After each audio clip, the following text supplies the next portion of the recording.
In this episode, I'm going to smash this out of the park, and if that's the case. Have you asked me that on purpose? Because I've previously been a bit condemning of this. I said, we're going to have a heat pump installed. He said, they don't work. For many years, we just built posh sheds with showers. Crikey, you have thrown me under the bus from that one, haven't you? It's not a mansion, Rob. You can have a very efficient heating system in an inefficient building.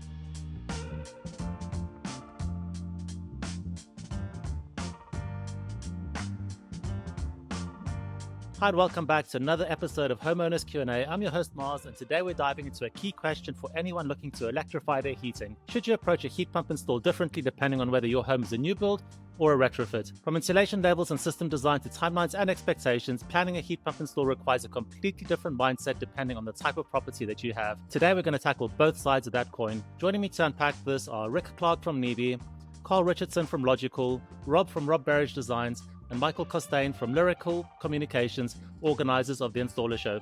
Welcome, everybody. Before we get started, we'd like to extend a huge thank you to Nebby for sponsoring this episode. We truly appreciate Nebby's continued commitment to helping homeowners better understand, manage, and optimize their heating systems. Their dedication to delivering reliable, high-performance renewable heating solutions is playing a vital role in supporting the UK's transition to low-carbon living. Thank you once again to Nebby for empowering homeowners with the tools, knowledge, and confidence to get the very best out of their heating systems. I think that we'll start with retrofits for today's episode, and I actually want to touch on insulation given something that's actually quite topical. Earlier this week, there was an interview that was published on Elemental London with Grant Shapps, who, for those that don't know, he's the former Secretary of State for Energy, Security and Net Zero. And there was a super interesting question in that the reporter asked them, did you get a heat pump installed in your own home? And I actually found his answer to be quite interesting, and I'm just going to read a portion of that out to you. So, not yet. My place is a 1930s house with solid walls with a conservatory tacked onto the back, exactly the sort of awkward property that shows why fabric matters first. Until the insulation is sorted, a heat pump would be like fitting a Rolls-Royce engine to a shopping trolley, impressive, while wildly inefficient. So I started on the path of upgrading our insulation first. So Rob, what Grant Shapps is saying is that he's actually referring to his 1930s solid-walled house and conservatory as awkward, and that it is not in its current state heat pump ready. Is this actually a misrepresentation of most UK housing stock? And if so, are we realistically ruling out millions of homes from making the transition to a heat pump? Sorry, Mr. Chaps, but you're wrong, and you've been ill-advised, I would say. The simple fact is that, and I don't know how many times I've tried to say this, you can have a very efficient heating system in an inefficient building, but you cannot have that situation the other way around, because then you end up oversizing. So marginally, I would agree with him that it's a fabric first approach. But again, that's been sort of almost debunked over time. If you do a proper heat loss calculation, proper room by room heat loss calculation on the building, you establish what you've actually got at present. You then model in any future improvements for insulation and all the other bits and pieces that you need to do. Maybe it's window upgrades or whatever it is that you're going to do. Model that in and get a final result of what you actually need, and then specify the heat pump plant to what that finished product is going to be. And if you need supplementary heating while you're continuing to do your retrofit work, then so be it. But you end up with the correct engine, as he says, a Rolls-Royce engine in a shopping trolley. You end up with a correct engine right at the very, very first day one. And your efficiency just goes higher and higher and higher as you start to do your building fabric improvements. Could you just explain that again? So in terms of, you have a property that's poorly insulated, you're thinking about putting in a heat pump, so you are undersizing the heat pump in order to make provision for those prospective insulations that are going to come down the line? Correct. You're doing it as a long-term project, and you're looking at the final end result. Now, if it is cost prohibitive to change windows, and windows can be incredibly expensive. If it's cost prohibitive, you design the heating system to what the best fabric improvements you can do to that building. Or even if you don't do any fabric improvements, as I just said, you can have a very efficient heating system in an inefficient building. You just got to size it to what the heat loss is of that building and match that heat loss. That's all we're trying to do. I think the idea that you've got to any property that is deemed suitable for a heat pump has to be highly insulated is completely incorrect. If you're talking about the most efficiency you can get out of any gas plant or oil plant or anything like that, it's around 92% efficiency. Even in a very inefficient building, your heat source can still be 400-500% efficient. That's the whole point of this. So it's an efficiency subject. It's not a heat loss subject in that sense. Yes, fabric improvements are great, and we'd all like the top of the tree specification, but that's not necessarily plausible and possible in all buildings. You can only get the best that you can get out of the fabric improvements that you can do. Where do you sit on this, Karl? Slightly opposite. I get what Rob's saying. I think the lack of understanding education is the opportunity to use a bivalent system, which is to maintain, if you're on gas already, and to maintain your existing gas system and then to design the heat pump into that. But I always look at the bigger picture. We can't install heat pumps into every building in the UK in the next 5 years. That just isn't possible. We all know that. There's a lot of buildings out there that should be ahead of the queue. So I think for me, fabric first is really important. And I do come from a position of experience, having, I'm sitting in it now. It's an 1850 build house with zero insulation and not even a cavity. And I've been in the heat pump industry for over 30 years. I would never have considered a heat pump in this property, or certainly an air to water heat pump, without insulating first. So I think fabric first is a clear, simple message. The original design for this with insulation was as high as 14 kilowatt, and I now run it on an 8.5. Without insulation, it would have been 20 kilowatt. I don't see how a 20 kilowatt heat pump could then become an 8.5 kilowatt heat pump without changing the plan.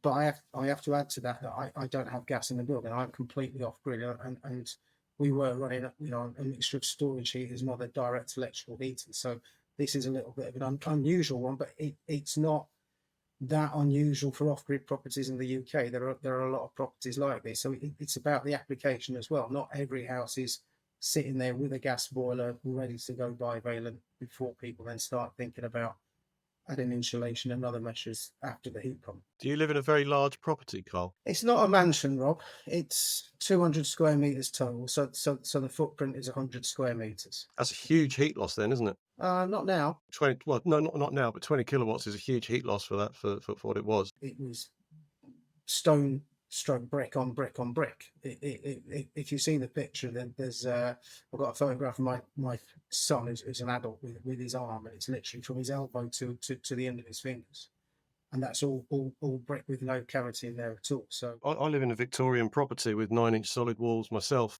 yeah, that's My house is not as big as yours. It's a 3-story townhouse.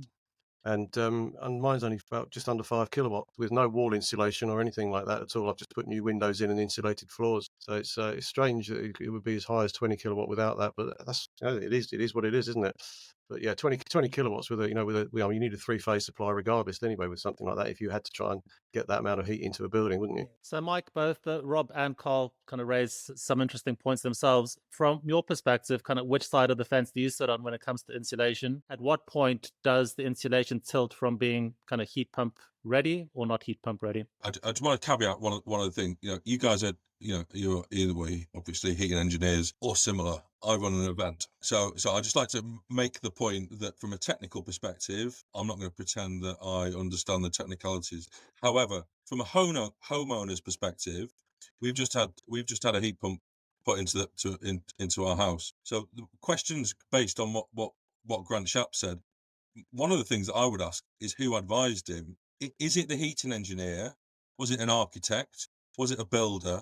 And all that sort of stuff. Because that is, from my experience, that is one of the key things that this sector needs to have a real think about. We were having work done on the back of our house, and we had an opportunity, a moment in time, to replace our gas boiler with a heat pump. The building is about 100 years old. It's not enormous, but it's not insignificant. It's 5-bedroom. We were having underfloor heating put in the kitchen. So therefore, the fabric approach at the back of the building was going to be significantly better than the rest of the building. But the key thing from my takeaway and experience was that I stood in my kitchen. I remember this. I stood in my kitchen. I said to the builder, a great builder, technically fantastic. His age probably starts with a 5 in it.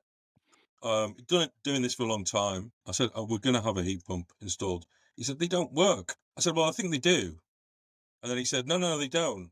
And I said, I think they do. Anyway, the conversation didn't go on for that long. My point is, probably badly made, that actually there's a lot of people who are in this influencing chain who are making decisions on behalf of homeowners and people who are unsure and technically not gifted, like myself. If I wasn't insistent, the builder and the electrician and actually anyone who went near this bloody heat pump in the course of this retrofitting my building, they were scared of it. And it is the strangest thing. So my thing about this, not from a technical point of view, because I can't comment, from a consumer's perspective and from an influencer's perspective, this sector has got a lot of work to do, not just with persuading or training or retraining people who are installing these products. There is a wider chain that is, I think, possibly even more influential than we all think. So that's my two penneth.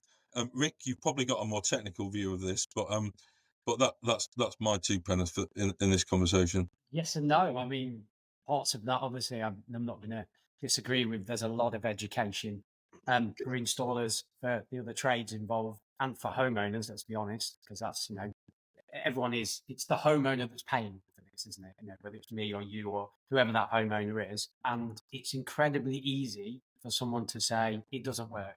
Oh, yeah, one of them doesn't work. It's the easiest thing in the world. And unfortunately, the way we are as a nation, as a world now, we kind of buy into that immediately, don't we? It's that pub conversation kind of mentality. When my mate down the pub says it doesn't work, what's your mate down the pub do? He's a bin man. What qualifications have you got to tell you that this heat pump isn't going to work? That said, I agree with Mike. I've had similar conversations with heating engineers, plumbers, electricians, etc. Builders, and it's that throwaway comment. It doesn't work. It's not going to work. We'll waste your money. With absolutely no backing to those comments. The fact remains, heat pumps work. Anyone knows a heat pump does work. It does exactly what it's supposed to do. It will produce heat. It will put that heat to where you tell it to put it, whether it's on the floor or radiators or fan coils or whatever. The questions then get split down into the efficiencies, the running costs. That's where I think it all starts to get a little bit murky for people. What is it you're discussing? Is it you're saying, well, it's going to be a certain level of efficiency, or it's going to be 350% efficient? Great. Well, okay, that's fine. But does that mean it's going to be cheaper? Well, no. The two don't always go hand in hand, unfortunately. And I think that causes confusion, certainly for the public. I'm sure we've all fallen foul of it ourselves. It's going to be a great SCOP, but actually when you then look at the sort of relative costs of electricity against gas, oil, etc., you can quite quickly fall foul of saying something like, oh, it's going to be cheaper, it's going to save you money. And actually, is it going to save you money? Is it just going to be warmer? Is it going to be a better level of heat? Is it going to be efficient? Yes. Is it actually going to save you money? Possibly not. 3.5, 3.6 SCOP to get sort of parity with gas at the minute, to the costs. So what I'm sort of trying to say is all of this goes into the mix for me to kind of make it sometimes a bit murky for the public. And I think there is a lot of work to be done to demysticize them still. And where do you stand on the fabric first elements of this, Rick? Crikey, there's one. Throw me under the bus there, Mars. Again, I'm probably somewhere in the middle of the two guys. I have always believed in the fabric first. My house is a classic example. It's built of about 4 different wall types. So it's an absolute nightmare to try and heat loss and to try and really gauge where the heat is going and what to actually do with the property. I've got to spend quite a lot of money on my house to get it. If I was to just do fabric first, there's a lot of money needs spending to bring it up to a sort of level, good quality of fabric. Can I put a heat pump? Of course I can. I've got a massive, great combi in the loft, like most people have, 80% of people in the UK or whatever it is, and it's completely not needed. My heat loss is about 6.5 kilowatts, probably a bit higher than it should be for the size of property because it's not a big property, but because of this weird mishmash of materials, and some bits are actually single skin block, believe it or not, with a little bit of cladding on the surface, and some are actually cavity wall with proper cavity filled. I think I'm somewhere in between is what I'm trying to get to. I do believe it is the right approach overall, and I think in an education perspective, if you're sort of trying to get a message across to people, it's a very easy message to say, fabric first, as has always been.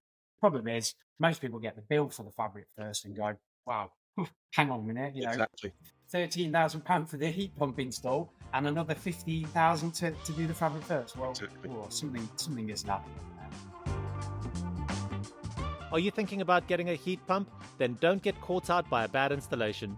Bodge Buster is your essential guide to asking the right questions and spotting red flags before it's too late. Written from real homeowner experience, this book gives you the knowledge to avoid costly mistakes and make informed decisions. Get Bodge Buster today in print or for Kindle, link in the description.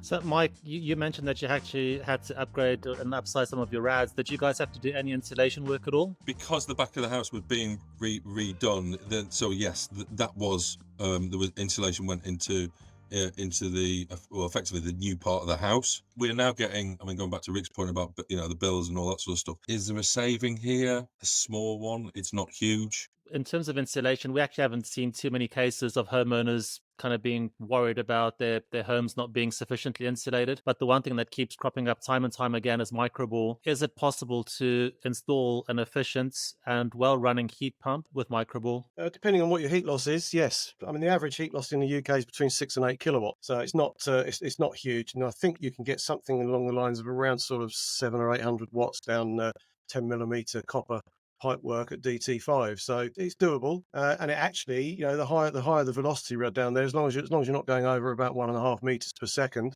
down the pipework, that's actually good for the system because it's moving any possible debris that is sitting in the system through very low velocities that we've historically had, and actually keeping the system clean, keeping it nice and flowing right the way through. So from a hydronic perspective, yeah, it definitely can work. So, Karl, at the outset of this episode, just going back to insulation just ever so briefly, you did some sort of fabric upgrades. And did you have microbore, and did you actually address that? Oh, we upgraded everything, literally everything. It was 6 figures, Mars. It was a new floor, new windows. We insulated. Internally insulated every wall. We didn't have any loft insulation. So going back to the previous point about the high heat loss, there was some very, very, very old loft insulation which had probably been eaten by some rodents over the years up in the loft. But it was possibly just one of the leakiest buildings you could imagine.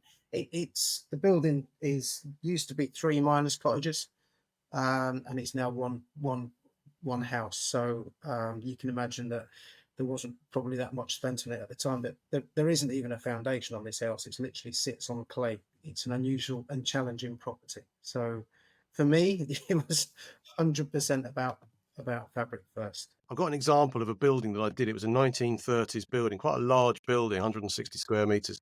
Like Grant Shapps' property? Yeah, pretty much. Yeah, like that.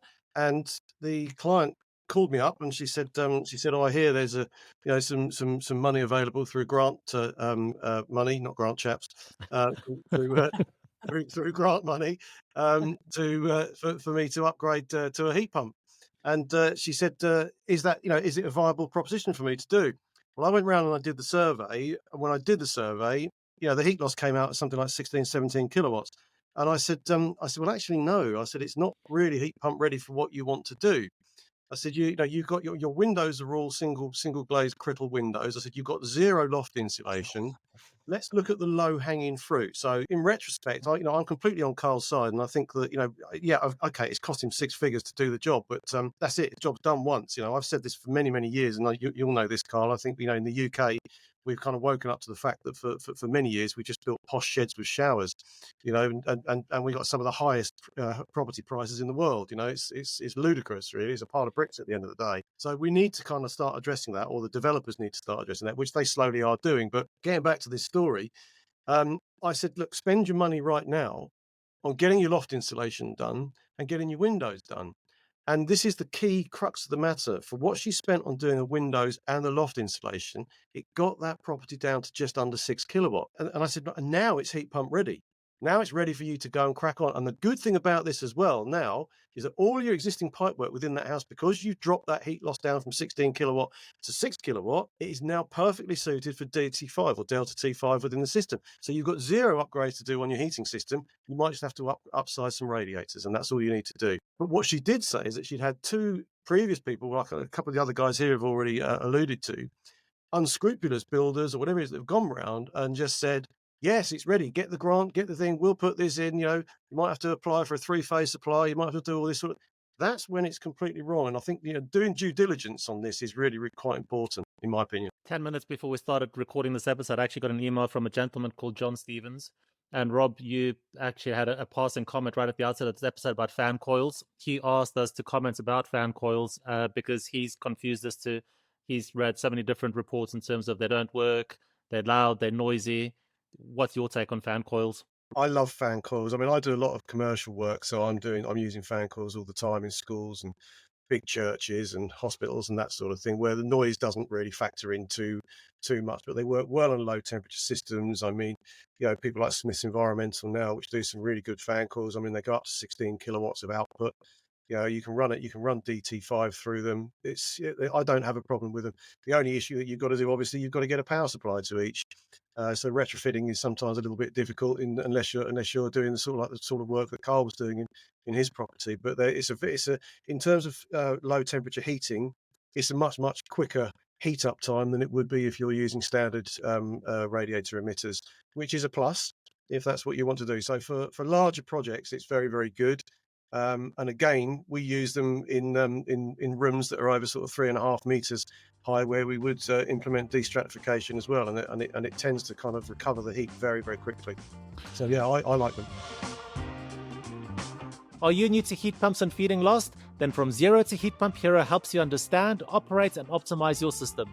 No jargon, just simple practical advice from one homeowner to another. Take control of your heating and save energy. Get your copy now. Link in the description.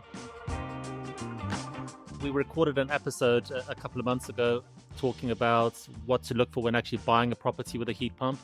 And it was actually a lot easier to buy one, that's already been installed with previous tenants in there, because you could just ask for energy bills just to get a feel of that. So this homeowner sent us an email saying, but what if you're buying a brand new property and it hasn't had any previous occupants to give you an energy running cost bill? We're looking to buying a new build with a 6 kilowatt air source heat pump, and wants to know what to look for. Because we have seen, unfortunately, quite a lot of horror stories. It was actually Sean Hogan from Avantis up in Scotland. He said he went to go see a whole new complex of new builds. They all had the same heat pump installed. The properties were virtually identical, yet they all had different running costs. They were all commissioned differently. So, Rick, if somebody is looking to buy a new build, what should they be looking for? Crikey, you have thrown me under the bus on that one, haven't you? I mean, I would like to say we should be asking for a heat loss. There has to have been a heat loss done at some point, because that's the way it has to be done. So I don't see why you're not within your rights to ask for a heat loss. In reality, I have absolutely no idea, Mars. I haven't bought a new build for a long, long time. So I have absolutely no idea if that is actually practical, and if it's actually something you would be given. Yeah, the first thing I think of is if you're going to buy a new house, you're going to fork out all that money, and they say to you, isn't this great? It's got a heat pump. Well, I'd like to see some evidence why it's great. And we know it is. I know a heat pump's great if installed and designed correctly. As with everything, there's plenty of horror stories out there. So, I don't know, my brain just goes straight to, ask for a heat loss. See some proof of what that heat pump is, how it's been designed. Is it designed correctly as per the heat loss? And at least then you've got something to go from. It's important to add to that as well that on July the 2nd, I think it is, the new regulations come out for heat pumps. So any software company that produces heat loss reports, they have to comply with this. It's EN 12831 2017, where it was 2006, and it mainly addresses air change rates, I believe. And they've been pretty woeful. So what I would suggest to people, if you're going into a property that is new, look at your SAP report, look at what the builder has actually stated as what the heat loss is to the building. But I would say that as part of your moving into a new property like that, spend a couple of £100 if you can afford to do that, and go and get a blower door test done at 50 pascals and actually see exactly what your air change rates are. To see if the build quality is actually up to what it states that it should be to the building regulations. I'm not trying to get litigious with anybody here or anything like that, but I think it's important to check the checkers, frankly, to see what you've what your building is actually performing to what standard. Karl, the UK loves kind of water radiator type heating systems. Why aren't more new builds being designed with air to air? Because I would think that the efficiencies would be a lot higher. Should there be more emphasis put on that? Have you asked me that on purpose? Because I've previously been a bit condemning of this, being in the air conditioning industry as well. Honestly, I think unless it's a flat, high-rise living, I just don't see the point. However, there is additional issues with new builds where they are overheating. If anybody listens to this is in a new build now and it's a warm day, they'll appreciate the fact that their buildings are too warm. So now we're looking at introducing DX cooling into buildings. So having that as a primary heat source for me, I think is not the best solution in the UK. However, there are some very good ventilation systems coming out now. Some have been around for years, but improved ones for modern building stock with a cooling coil built into that. So ventilation with some cooling built into that is a great idea. If you can afford it and you want some nice air conditioning to keep you cool in the summer, great. In your conservatory, in your bedrooms, I don't have any issues with that. But having it as a primary solution for a property in the UK, unless it's absolutely necessary, there's a lot of VRF cooling systems and heating systems in London, for instance, in prestigious properties, because that's pretty much all they can put in. That's fine, no problem at all. It's got to be well designed. I used to have them in here, and they are noisy sometimes. It's not just the noise of the air; it's the noise of the plastic cracking if you've got wall-mounted systems as the temperature changes. And when a small system defrosts and you've got 3 or 4 units from one outdoor unit, you will get a blast of cold air, which on a very, very cold day you just don't appreciate. So not for me. No. Don't forget, though, pretty much every office in the UK and every supermarket is all heated by air-to-air, isn't it? Absolutely, which is why nobody should ever criticise heat pump technology per se, because they live with it. They live with it without knowing it sometimes. Exactly, exactly. Especially when they open their fridge and get some nice cold milk. From my perspective, I wish I'd put some sort of cooling facility into our house. I was recommended by the ex-CEO of Worcester Bodge. He said, "You got to do it, mate. You got to do it," and I ignored him. I see that as an opportunity. And maybe going back to that sort of people misunderstanding or not understanding heat pump technologies about cooling, about refrigeration, maybe that will be something that will help over the course of the next few years. That cooling and heating solution within the residential sector, is that becoming a thing, or are we still a few years away from that? For me, it's always threatened to be a thing, but never has, and it's been doing that for over 30 years. One manufacturer in particular, about 12, I won't name them outright, but they did state that you shouldn't do it, and they were dead against doing it. They flipped the other way a little bit. COVID saw a big peak in thankfully, because my business was on its knees during COVID for obvious reasons. Everything stopped apart from domestic air conditioning, but it's on the decline. It is on the decline in the UK. We're different to the rest of the Europeans. When they're hot, they go inside. When we're hot, we go outside. And that's a true statement. In Southern Europe, they close their doors, they close their windows, they hide in their rooms because it's so hot. Here, when it's 28, 30 degrees, we're outside enjoying it. But I get that there's uncomfortable nights, so it's a different application. So I think there will be a rise of these DX cooled heat recovery ventilation systems. They are available. Manufacturers are making them more available now.